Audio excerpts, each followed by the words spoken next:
Hi, Paul Gunson here from ARC. As you can see, it has been slightly misspelled, and there is a reason for that.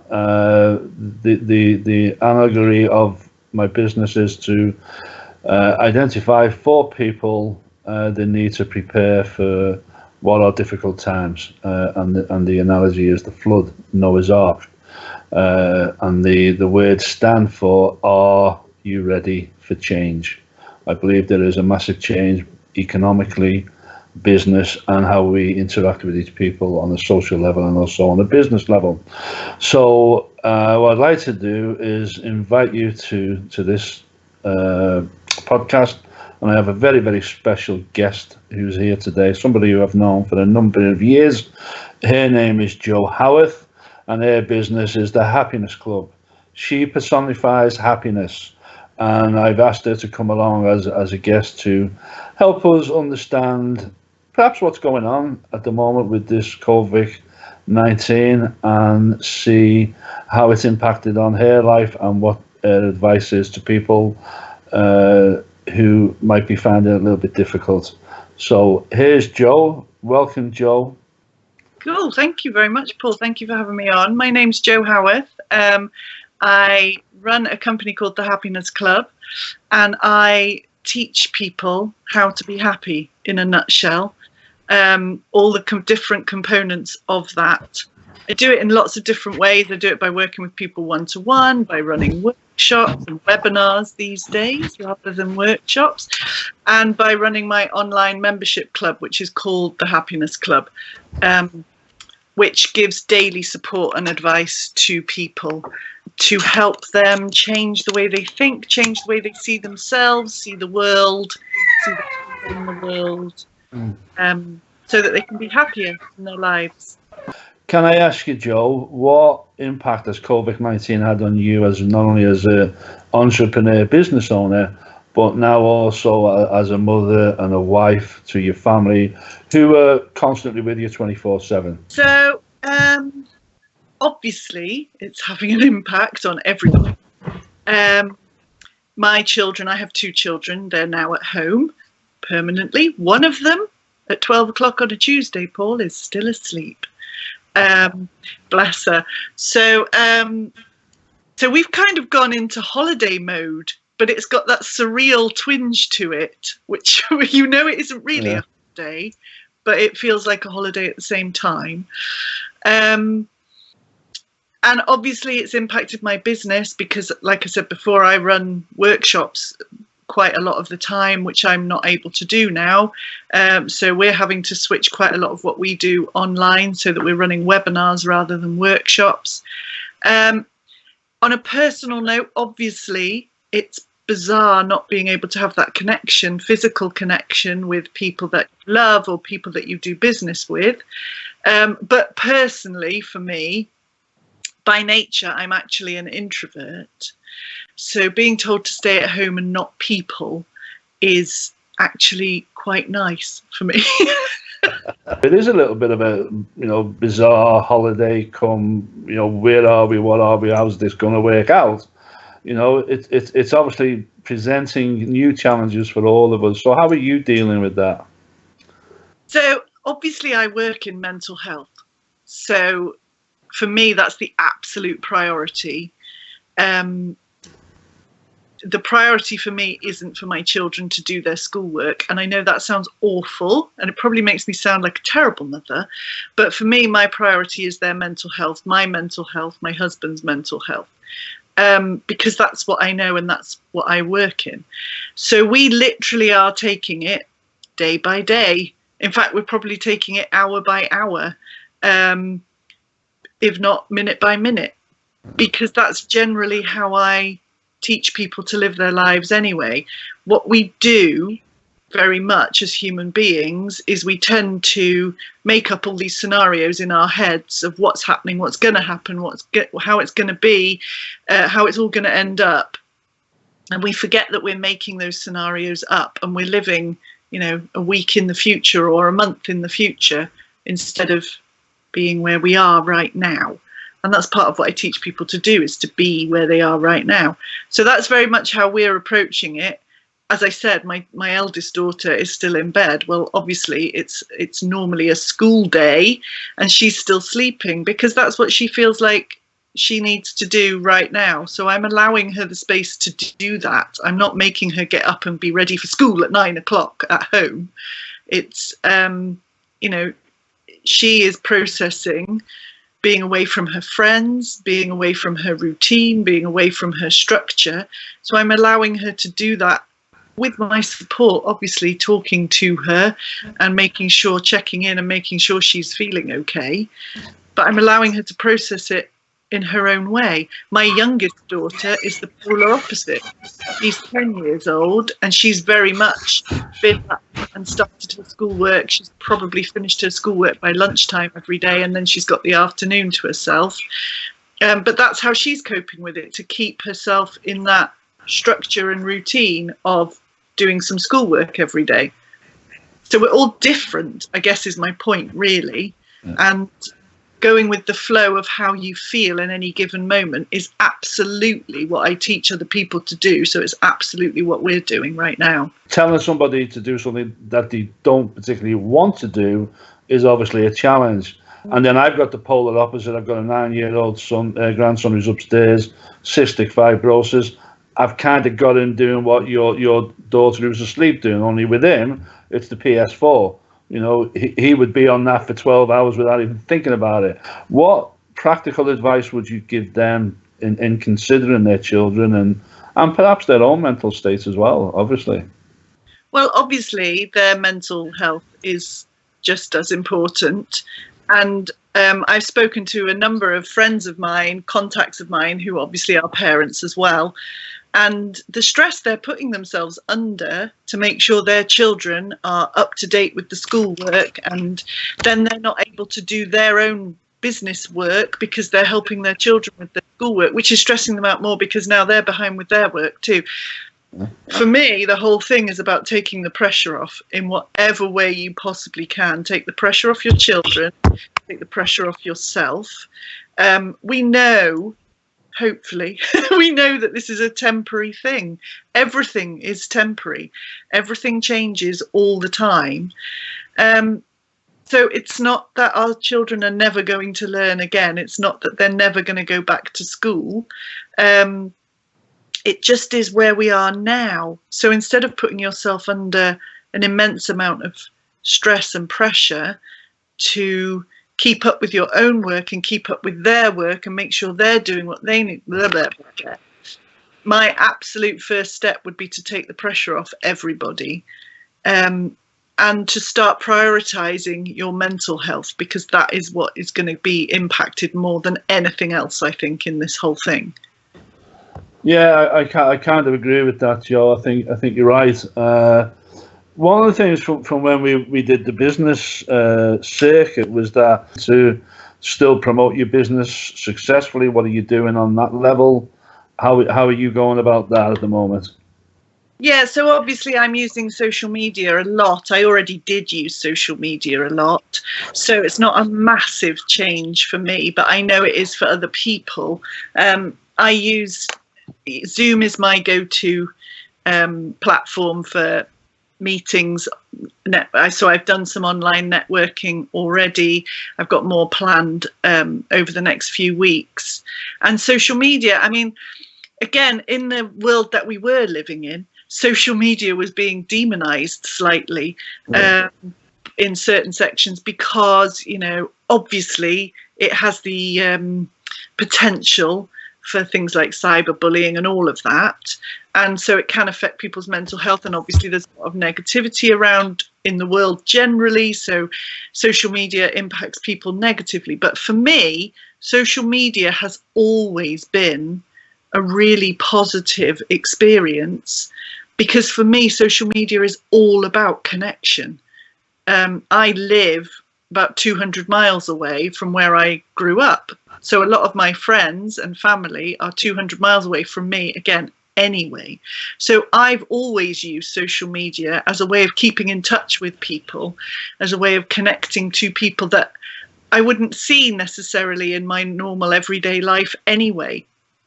So I just see this now as an expansion of that. Yes, I would much rather see people in person. I'm a hugger. I love hugging, as you well know. So I'm missing hugging friends, and having that physical connection is obviously important for us. But again, I'm tempering that with the fact that this is temporary, that at some point my front door will open and I will be able to go outside and I will be able to hug those people again. And in the meantime, I'll make the most of the connections I can do online. So in relation to other things that have been discussed out there, Jo, particularly around mental health, so what are you doing, and what priority are you placing on that, and what would you recommend to other people? Looking after our mental health, 1,000 times more important. I mean, for me, it was already the most important thing to do because I'm biased and that's the field I work in. But for me, that's going to be the thing that is impacted most out of everything, because we're not used to living like this. Obviously, most of us aren't used to living in isolation. We aren't used to not having that physical connection. So that's what I would be urging people to work on more than anything, is to start prioritizing. I did a post on Facebook yesterday, actually, that just said, okay, so you're looking after your children, you're looking after your partner, you're looking after your pets, you're looking after your neighbours, you're looking after the elderly people in your community, you're looking after your colleagues, you're making sure, you're checking who's looking after you. Are you making sure that you are looking after you? Are you making sure that you're okay? Because we always forget ourselves. And that's one of the key lessons that I teach people, is that it has to start with yourself. And it feels selfish, and we're not taught to put ourselves first, because that's selfish, and selfish is naughty. But absolutely, now more than ever, it has to be. You cannot look after anybody else if you are not well, physically or emotionally or mentally. You can't do it. So it absolutely, for me, has to become a priority for everybody to start looking after their own mental health before anything else. What are you doing? What is Jo, the happiness queen of the Northwest? What are you doing by way of exercise, dietary needs? What are you doing to make sure that you maintain that happiness status? Because I wouldn't know you in any other shape or form if I didn't see your smile, if I didn't see you laughing, if I didn't follow you on Facebook. I just want to know what you're doing to maintain the positive. Let's not talk mental health now, just positive attitude. This is what I'm doing, so that people who listen to this can say, do you know what? I'm gonna do that. Doing my absolute best to maintain my usual routine, in terms of how I look after myself anyway. So in terms of eating, my diet has become a lot healthier than it already was. I mean, it was already vaguely healthy, but now that's my priority. Now I've prioritized healthy living, healthy eating. We are absolutely one of those families that talked about going for a family bike ride every day for about 2 years and never did it. We've been going for a family bike ride every day since last Monday or Tuesday or whenever it was we were locked down. So that we have actually realized one of our family dreams, if you like. So we're going on a bike ride every single day, all four of us together, which is gorgeous, just really lovely to make that time together. So prioritizing exercise massively. But also I do have a routine of looking after myself emotionally. So I meditate every single morning, and meditation gets, I don't know, it gets a bad press. It doesn't get a bad press. I think a lot of people misunderstand what meditation is. They think they have to become a Buddhist monk, and you don't at all. Literally, if you just spent 5 minutes every day just closing your eyes, just close your eyes and just focus on your breathing, just put all your attention on your breath, just every breath in and every breath out, even if you could just do it for 1 minute every day, I promise it would make a massive difference to the amount of stress and anxiety that you're experiencing. It would make you feel calmer and more relaxed generally. As soon as you start focusing on your breath, your mind is going to start wandering off because it's made to think. That's its job. But you just gently, every time you notice your mind's wandered off, you just gently bring it back to your breath again. And then it'll wander off again, and then you gently bring it back to your breath. So I do that for 20 minutes every morning. You don't have to do it for 20 minutes. You can do it for 1 minute, 5 minutes. It absolutely will start making a difference to how calm and relaxed you feel generally as you go through your day. Then I also do a set of mindset techniques, such things like affirmations, so saying things out loud, positive statements out loud about myself, about things that I want, about how I want to be, about how I choose to be, reminding myself every single day of how I want to live my life, consciously, intentionally, how I want to be as a person and how I want to live my life and how I want to experience that day. It doesn't always mean that you will experience that day in the way that you intend to, because you have very little control over what actually happens to you. But setting the intention will absolutely help you to get through the day. And so, for instance, to give you an example, I know you'll probably be shocked by this, Paul, but I am not the most patient person in the world, right? Your children did actually tell me at one of our meetings. They said that you quite can swear. Yes, I swear. I swear like a trooper. Now, I would never have thought that had they not said that, but that's... Yes, no, yeah. Ordinarily, I do swear. I find it very hard to control my swearing around my children. I do try. But I'm also not a massive patient person partly because I'm an entrepreneur and I'm a driven person. So patience isn't one of my virtues, really. But it's something I would like to be more patient. I would very much like to be more patient. So I set the intention every day. I say to myself every day, today I will be a patient and calm mummy. I will be a patient and calm person to work with. I will be a patient and calm partner. I will build patience into my day wherever I can. Now, it doesn't mean that I stay patient all day. It's not some magic pill, but it means I've set that intention for myself. And every time I come close to losing my temper or getting stressed or overwhelmed about something, that will pop into my head. Hang on a minute, love. You promised you were going to be patient today. It's kind of a way of pulling yourself back, if you like. Doesn't always happen, but it's more likely to if you set the intention. Yeah. So that's just a few examples of the kind of stuff. And then, like I said before, really doing my best to live in this moment. So as you said, I don't watch the news. I haven't watched the news for years.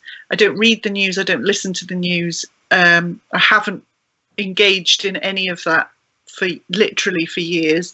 The only way I keep up to date on what's happening is via social media or my husband.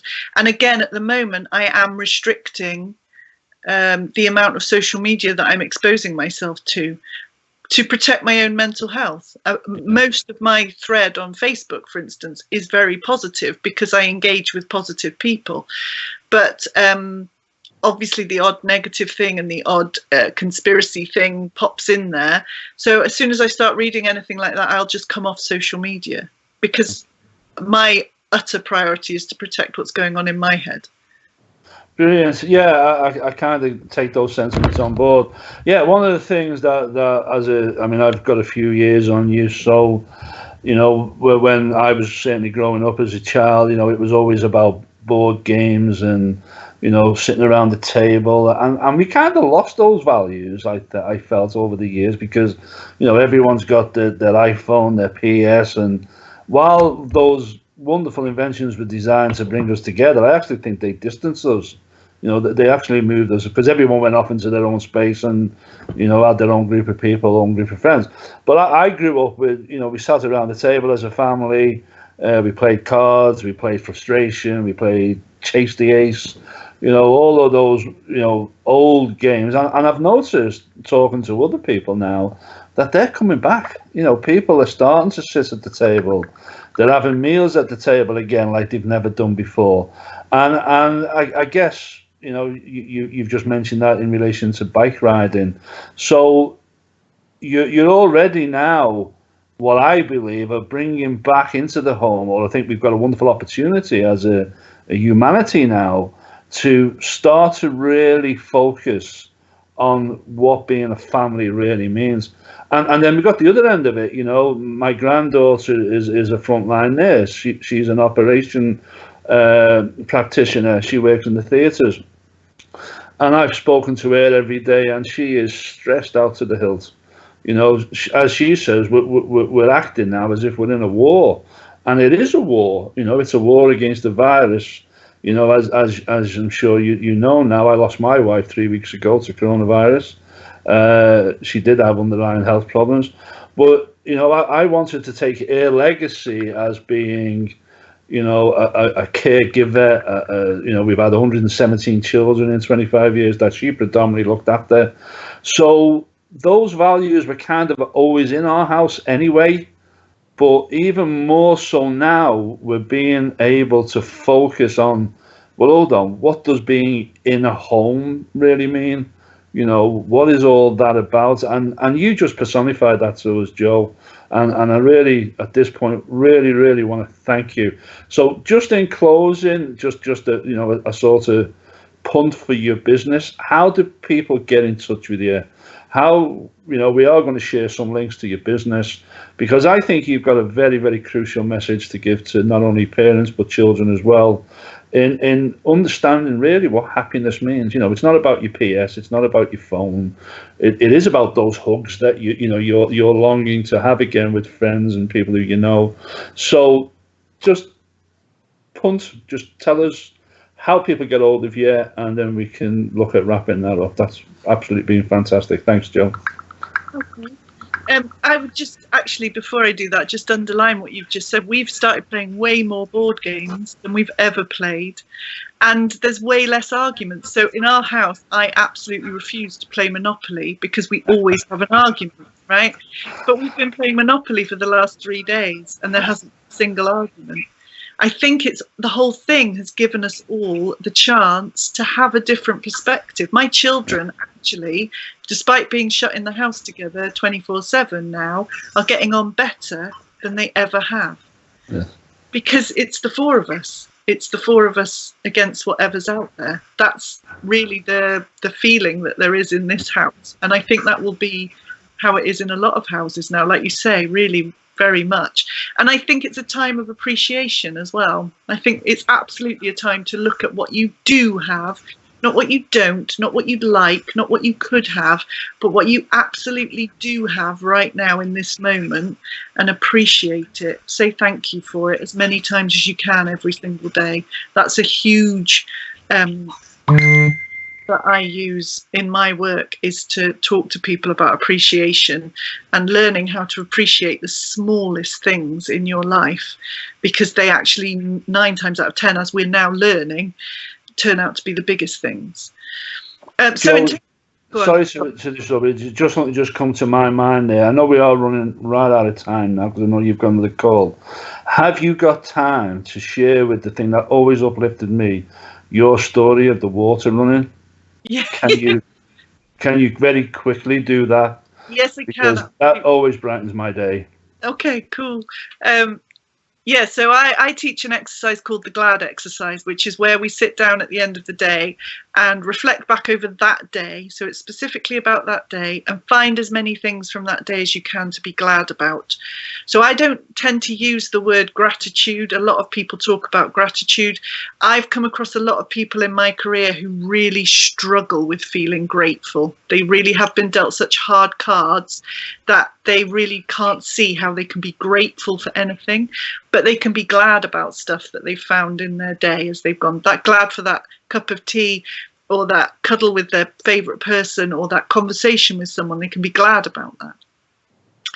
And so when I teach it, I ask people to think about having a cup of tea. So imagine that you want a cup of tea, and so you go into your kitchen and you open the cupboard, because you've got cupboards on the walls in your kitchen with doors that open and close that keep the things inside the cupboard safe.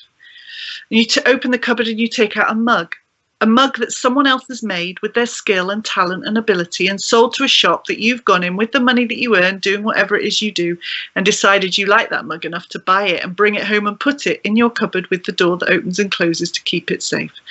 You take the mug out and you put it on the side. And then you open another cupboard and you take out a box of tea bags, little squares or circles full of tea that someone else has grown and picked and harvested and packaged up into that square or circle. So all you have to do is take it out the box and put it in your mug. And when you've done that, you pick your kettle up and you go over to the sink and you turn the tap and water comes out. Someone has arranged it so that all these pipes and things come into your house at this exact point, so that all you have to do is turn the tap and fresh, clean, amazing, life-giving water comes out of that tap so that you can fill your kettle. And when your kettle's full, you turn the tap again and the water stops. So your house doesn't flood. Brilliant. You take the kettle over and you plug it in and you press a button, and someone else has arranged it so all these wires and things come into your house at this exact point, so that all you have to do is press a button and it makes the water hot. Not only does it make the water hot, makes it the perfect temperature to make yourself a cup of tea with. Not only does it make it the perfect temperature, it stops itself when it gets there and it tells you that it's done it. So that all you have to do is pick the kettle up and pour that boiling hot water onto that tea bag in that mug to make yourself a drink that sustains your body and keeps you alive. Now that for me is the most amazing process.